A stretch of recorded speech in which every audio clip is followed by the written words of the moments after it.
Atlantis. ഈ വാക്ക് കേൾക്കുമ്പോൾ നിങ്ങളുടെ മനസ്സിൽ വരുന്ന ചിത്രം എന്താണ്?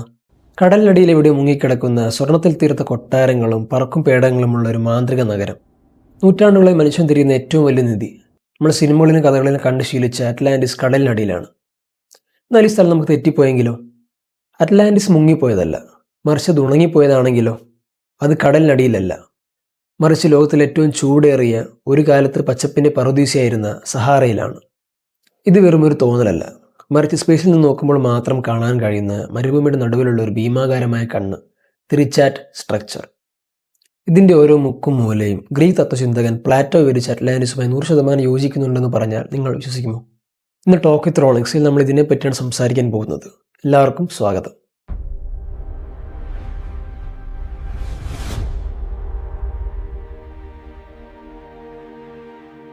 ഈ കഥയുടെ തുടക്കം നമ്മൾ വിചാരിച്ചതിലും പഴയതാണ്. BC 360 ഗ്രീക്ക് തത്വചിന്തകനായ പ്ലാറ്റോ ആണ് ലോകത്തോട് അറ്റ്ലാന്റിസിനെ കുറിച്ച് ആദ്യമായി പറഞ്ഞത്.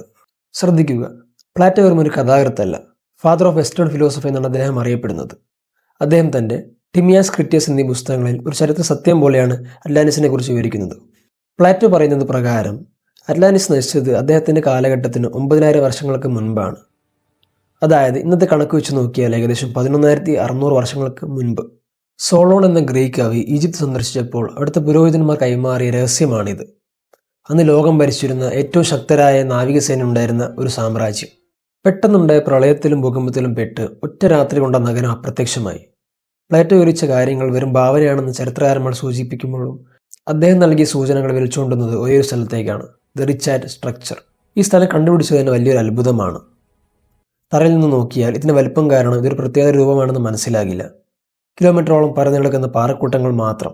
എന്നാൽ 1965 ജെമിനി 4 മിഷന്റെ ഭാഗമായി ബഹിരാകാശ സഞ്ചാരികൾ ആഫ്രിക്കയുടെ മുകളിലൂടെ പറക്കുമ്പോൾ അവർ അത് കണ്ടു. മരുഭൂമിയുടെ നടുവിൽ കൃത്യമായ വൃത്താകൃതിയിൽ കിടക്കുന്ന ഒരു വലിയ കണ്ണ്. ആദ്യം അവർ കരുതിയത് ഒരു ഉൽക്കവനുണ്ടായ കുഴിയാണെന്നാണ്. പിന്നീട് നടന്ന പഠനങ്ങളിൽ അവിടെ ഒരു ഉൽക്കവനത്തിന്റെ ലക്ഷണങ്ങളൊന്നും കണ്ടില്ല. പിന്നെ ശാസ്ത്രജ്ഞർ പറഞ്ഞു ഇതൊരു ഡോംഡ് ആന്റിക്ലൈൻ ആണെന്ന്. അതായത് ഭൂമിക്കടിയിലെ പാറകൾ ഉയർന്നു വന്ന് കാറ്റും മഴയും കൊണ്ട് മുകൾ ഭാഗം തേഞ്ഞു പോയൊരവസ്ഥ. ജിയോളജിക്കലി ഇത് ശരിയാണ്, പക്ഷേ അതിൻ്റെ ആകൃതി അത് പ്രകൃതിദത്തമാണോ അതോ ഹ്യൂമൻ മെയ്ഡ് ആണോ എന്ന സംശയം ഇന്നും ബാക്കിയാണ്. ഇവിടെയാണ് കാര്യം രസകരമാകുന്നത്. പ്ലാറ്റോ അറ്റ്ലാന്റിസിനെ കുറിച്ച് പറഞ്ഞ ഓരോ വരിയും നമുക്ക് റിച്ചാറ്റ് സ്ട്രക്ചറുമായി ഒത്തുനോക്കാം. ഇതൊരു യാദൃശ്ചികതയാകാൻ ഒരു വഴിയുമില്ല. പ്ലാറ്റോ പറഞ്ഞു അറ്റ്ലാന്റിസ് നിർമ്മിച്ചിരിക്കുന്നത് ഒന്നിനു മുകളിൽ ഒന്നായി വെള്ളത്തിൻ്റെയും കരയുടെയും വളയങ്ങൾ കൊണ്ടാണ്. 2 കരവളയങ്ങളും 3 ജലവളയങ്ങളും. ഇനി നിങ്ങൾ ഗൂഗിൾ എർത്ത് എടുത്ത് മൗറീഷ്യാനിലെ റിച്ചാറ്റ് സ്ട്രക്ചർ സൂം ചെയ്ത് നോക്കൂ. കൃത്യം അതേ ഘടന, വട്ടത്തിലുള്ള വരമ്പുകൾ. പണ്ട് അവിടെ വെള്ളം ഒഴുകിയിരുന്നതിൻ്റെ പാടുകൾ ഇന്നും വ്യക്തമാണ്. സ്പേസിൽ നിന്ന് നോക്കുമ്പോൾ അതൊരു ബുൾസൈ പോലെ കാണപ്പെടുന്നു. നമുക്ക് കണക്കുകൾ നോക്കാം. പ്ലാറ്റോ പറഞ്ഞത് അറ്റ്ലാന്റിസ് നഗരത്തിൻ്റെ വലുപ്പം ഏകദേശം 127 സ്റ്റേഡിയ ആണെന്നാണ്. സ്റ്റേഡിയ എന്നത് പുരാതന ഗ്രീസിലെ ഒരു അളവ് കോലമാണ്. ഇന്നത്തെ കണക്കിലേക്ക് മാറ്റിയാൽ അത് ഏകദേശം 23.5 കിലോമീറ്റർ വലുപ്പം വരും. ഈ റിച്ചാറ്റ് സ്ട്രക്ചറിൻ്റെ ഔട്ടർ സർക്കിളിലെ വലുപ്പം ഒന്ന് അളന്ന് നോക്കൂ. വിശ്വസിക്കാൻ പ്രയാസമാണ്. അത് കൃത്യം 23.5 കിലോമീറ്റർ ആണ്. ആയിരക്കണക്കിന് വർഷങ്ങൾക്ക് മുൻപ് എഴുതപ്പെട്ട ഒരളവ് ഇത്ര കൃത്യമായി എങ്ങനെ ഒത്തുവന്നു? കൂടാതെ പ്ലാറ്റോ പറഞ്ഞു നഗരത്തിൻ്റെ വടക്കുഭാഗത്തായി വലിയ മലകളും തെക്കുഭാഗത്ത് കടലിലേക്ക് തുറക്കുന്ന വലിയ സമതലകളും ഉണ്ടായിരുന്നു. റിച്ചാറ്റ് സ്ട്രക്ചറിൻ്റെ വടക്കുഭാഗത്ത് നോക്കൂ, അവിടെ വലിയ മലനിരകളുണ്ട്. തെക്കുഭാഗത്തോ പരന്നു കിടക്കുന്ന മരുഭൂമി, ഒരു കാലത്ത് സമുദ്രജലം കയറി നിന്നിരുന്ന സമതലം. തെളിവുകൾ ഇവിടെ തീരുന്നില്ല. പ്ലാറ്റോ വിവരിക്കുന്നത് അറ്റ്ലാന്റിസിലെ കെട്ടിടങ്ങൾ നിർമ്മിച്ചിരുന്നത് ചുവപ്പ്, കറുപ്പ്, വെളുപ്പി നിറത്തിലുള്ള കല്ലുകൾ കൊണ്ടാണെന്നാണ്. റിച്ചാറ്റ് സ്ട്രക്ചറിൽ ഒന്ന് പോയി നോക്കൂ, നിങ്ങൾക്ക് ഈ 3 നിറത്തിലുള്ള പാറകൾ അവിടെ കാണാൻ സാധിക്കും. മറ്റൊരു കാര്യം വെള്ളമാണ്. മരുഭൂമിയിൽ എവിടെ നിന്ന് വെള്ളം വരും? പ്ലാറ്റോ പറഞ്ഞത് ദ്വീപിന് നടുവിൽ നിന്നും ശുദ്ധജലവും ചൂടുവെള്ളവും വരാറുണ്ടായിരുന്നു എന്നാണ്. ഇന്നും റിച്ചാറ്റ് സ്ട്രക്ചറിന്റെ അടിയിൽ ഒരു വലിയ ശുദ്ധജല തടാകമുണ്ടെന്ന് ശാസ്ത്രജ്ഞർ കണ്ടെത്തിയിട്ടുണ്ട്. മരുഭൂമിയുടെ നടുവിൽ ഇത്രയും വെള്ളം ശേഖരിച്ചു വെക്കാവുന്ന ഒരിടം. അത് അറ്റ്ലാന്റിസ് നിവാസികൾക്ക് ജീവിക്കാൻ ആവശ്യമായ വെള്ളം നൽകിയിരുന്നു. എന്നാൽ നിങ്ങൾക്ക് ചോദിക്കാം, അറ്റ്ലാന്റിസ് ഒരു ദ്വീപായിരുന്നില്ല, ഇതിപ്പോൾ മരുഭൂമിയല്ലേ എന്ന്. എന്നാൽ 12,000 വർഷങ്ങൾക്ക് മുൻപ് സഹാറ ഇങ്ങനെയായിരുന്നില്ല. അത് ഗ്രീൻ സഹാറയായിരുന്നു. നിറയെ നദികളും കാടുകളും മൃഗങ്ങളും ഉണ്ടായിരുന്ന സ്ഥലം. സഹാറയിൽ നിന്നും തിമിംഗലത്തിന്റെ ഫോസിൽ കണ്ടെത്തിയിട്ടുണ്ട്. അതിനർത്ഥം ഒരു കാലത്ത് അവിടെ സമുദ്രം ഉണ്ടായിരുന്നു എന്നാണ്. ടമാൻ റാസറ്റ് നദി എന്ന ഭീമാകാരമായ നദി സഹാറയിലൂടെ ഒഴുകി അറ്റ്ലാന്റിക് സമുദ്രത്തിൽ പതിച്ചിരുന്നു. ഈ നദി റിച്ചാറ്റ് സ്ട്രക്ചറുമായി ബന്ധപ്പെട്ടിരുന്നു എന്ന് സാറ്റലൈറ്റ് ചിത്രങ്ങൾ തെളിയിക്കുന്നു. അറ്റ്ലാന്റിസ് ഒരു ദ്വീപ് തന്നെയായിരുന്നു, പക്ഷെ അത് കടലിൽ മുങ്ങിപ്പോയതല്ല, പ്രളയത്തിൽ ഒലിച്ചുപോയതാണ്. എങ്ങനെയാണ് ഈ നഗരം നശിച്ചത്? പ്ലാറ്റോ പറഞ്ഞത് ഒറ്റ ദിവസവും ഒരു രാത്രിയും കൊണ്ട് ഈ നഗരം ഇല്ലാതായി എന്നാണ്. ഇത് വിരൽ ചൂണ്ടുന്നത് യങ്ങർ ഡ്രയാസ് എന്ന കാലഘട്ടത്തിലേക്കാണ്.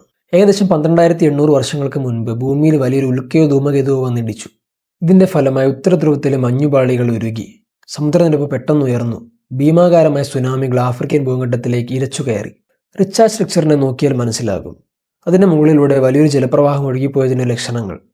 വെള്ളം ഇറങ്ങിപ്പോയപ്പോൾ ആ നഗരം മുഴുവൻ ചെളിയും മണ്ണും കൊണ്ട് മൂടിപ്പോയി. പ്ലാറ്റോ കൃത്യമായി പറയുന്നുണ്ട്, നഗരം നശിച്ചപ്പോൾ ആ ഭാഗത്ത് സമുദ്രം സഞ്ചരിക്കാൻ കഴിയാത്ത വിധം ചളി നിറഞ്ഞു എന്ന്. അറ്റ്ലാന്റിസ് എന്ന പേര് എവിടെ നിന്ന് വന്നു? മൗറീഷ്യയിൽ ആദ്യത്തെ രാജാവിന്റെ പേര് അറ്റ്ലസ് എന്നായിരുന്നു. റിച്ചാർഡ് സ്ട്രക്ചറിന് വടക്കുള്ള പർവ്വതങ്ങളെ നമ്മൾ ഇന്നും അറ്റ്ലസ് പർവ്വതങ്ങൾ എന്നാണ് വിളിക്കുന്നത്. തൊട്ടടുത്തുള്ള സമുദ്രത്തെ അറ്റ്ലാന്റിക് ഓഷ്യൻ എന്നും. ചരിത്രത്തിന്റെ പിതാവായ ഹെറോഡോട്ടസ് പ്ലാറ്റോയ്ക്ക് മുൻപ് വരച്ച ഭൂപടത്തിൽ ആഫ്രിക്കൻ വടക്കു പടിഞ്ഞാറൻ ഭാഗത്തായി അറ്റ്ലാന്റിസ് എന്നൊരു ജനത വസിച്ചിരുന്നു എന്ന് അടയാളപ്പെടുത്തിയിട്ടുണ്ട്. ഇതെല്ലാം സൂചിപ്പിക്കുന്നത് അറ്റ്ലാന്റിസ് ഒരു സാങ്കല്പിക കഥയല്ല, മറിച്ച് മറന്നുപോയൊരു ചരിത്രമാണെന്നാണ്. എങ്കിൽ പിന്നെ എന്തുകൊണ്ട് ആരും അവിടെ പോയി കുഴിക്കുന്നില്ല? അവിടെ നിന്ന് സ്വർണമോ പേടങ്ങളോ കിട്ടാത്തത് എന്തുകൊണ്ട്? ഇതാണ് ഈ തിയറിയുടെ ഏറ്റവും വലിയ പോരായ്മ. റിച്ചാർഡ് സ്ട്രക്ചറിൽ നിന്ന് കിട്ടിയത് ശിലായുഗത്തിലെ ആയുധങ്ങളും കുന്തമുനകളുമാണ്. ഒരു ഹൈടെക് സിവിലൈസേഷന്റെ തെളിവുകൾ ഇതുവരെ അവിടെ നിന്ന് കിട്ടിയിട്ടില്ല. ഒരുപക്ഷെ പ്രളയത്തിലെല്ലാം ഒലിച്ചുപോയതാകാം, അല്ലെങ്കിൽ ആയിരക്കണക്കിന് വർഷത്തെ മണ്ണൊലിപ്പിൽ എല്ലാം നശിച്ചു പോയതുമാകാം. അല്ലെങ്കിൽ നമ്മൾ ഇനി ആഴത്തിൽ കുഴിക്കേണ്ടി വരും. സഹാറയുടെ അടിയിൽ ഇനിയും പലതും ഒളിച്ചിരിപ്പുണ്ട്. അറ്റ്ലാന്റിസ് തന്നെയാണ് റിച്ചാർഡ് സ്ട്രക്ചർ എന്ന് നമുക്ക് 100% ഉറപ്പിച്ച് പറയാൻ സാധിക്കില്ല. പക്ഷേ പ്ലാറ്റോയുടെ വിവരങ്ങളുമായി ഇത്രയും അധികം സാമ്യമുള്ള വേറൊരു സ്ഥലം ഭൂമിയിലില്ല. നമ്മൾ സമുദ്രത്തിന്റെ അടിത്തട്ടിൽ തിരിഞ്ഞുകൊണ്ടിരുന്ന ഉത്തരം ഇത്രയും നാൾ നമ്മുടെ കൺമുന്നിൽ സഹാറയുടെ അടിത്തട്ടിൽ ഒളിഞ്ഞിരിപ്പുണ്ടായിരുന്നു. ചരിത്രം എന്നത് നമ്മൾ എഴുതിയത് മാത്രമല്ല, മണ്ണുമൂടി കിടക്കുന്നതുമാണ്. ഈ വിഷയത്തെക്കുറിച്ച് നിങ്ങളുടെ അഭിപ്രായം എന്താണ്? അറ്റ്ലാന്റിസ് മരുഭൂമിയിലാണോ? താഴെ കമന്റ് ചെയ്യുക. നമ്മുടെ അടുത്ത വിഷയം മനുഷ്യനിർമ്മിച്ച അത്ഭുതമാണ്. 20 ലക്ഷം കല്ലുകൾ കൊണ്ട് വീലുകളില്ലാത്ത കാലത്ത് നിർമ്മിച്ച പിരമിഡുകൾ. It's me Abhay signing of.